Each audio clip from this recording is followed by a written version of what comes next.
రాష్ట్రంలో ప్రతి ఒక్కరి సొంత ఇల్లు ఉండాలనే ఉద్దేశ్యంతో తెలంగాణ ప్రభుత్వం ఇందిరమ్మ ఇళ్ల పథకాన్ని ప్రారంభించింది. దాంతో సామాన్య మధ్యతరగతి పేద ప్రజల్నుంచి భారీగా అభ్యర్థనలు వచ్చాయి. నిజమైన అర్హులను గుర్తిస్తూ ప్రభుత్వం ఇల్లు ఇచ్చే ప్రయత్నాలు జరుగుతున్నాయి.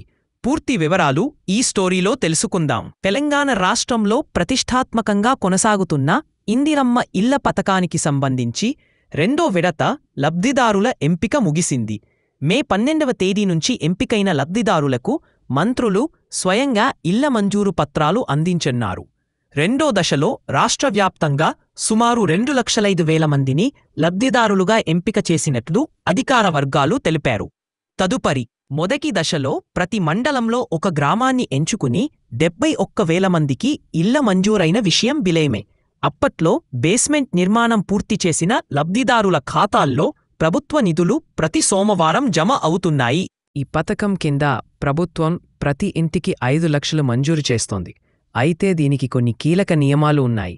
ఇల్లు 600 చదరపు అడుగులకు మించకుండా ఉండాలి. ఒక అడుగు ఎక్కువైనా పథకం ప్రయోజనాలు వర్తించవు.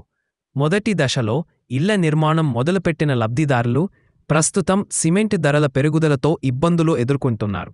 రీటెయిల్ మార్కెట్లో సిమెంట్ బస్తా ధరలు 30 నుంచి 50 వరకు పెరిగినట్లు వ్యాపారులు చెప్పుతున్నారు. ప్రారంభ దశలో ధరలు 280 నుంచి 330 రూపాయల మధ్య ఉండగా ఇప్పుడు పెరిగిన రేటుతో లబ్ధిదారులకు 10,000 వరకు అదనపు భారం పడే పరిస్థితి ఏర్పడింది.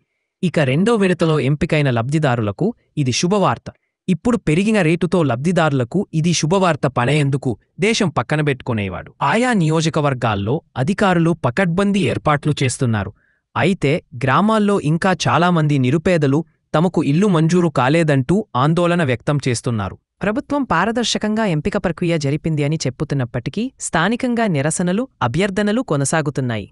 మరోవైపు ఈ పథకంపై విమర్శలు కూడా వస్తున్నాయి. కాంగ్రెస్ నాయకుల వర్గం వారికే ఇస్తున్నారు అని, ఇతర పార్టీలకు సంబంధించిన పేద ప్రజలకు అన్యాయం జరుగుతుందని పలు పార్టీలు విమర్శలు చేస్తున్నాయి.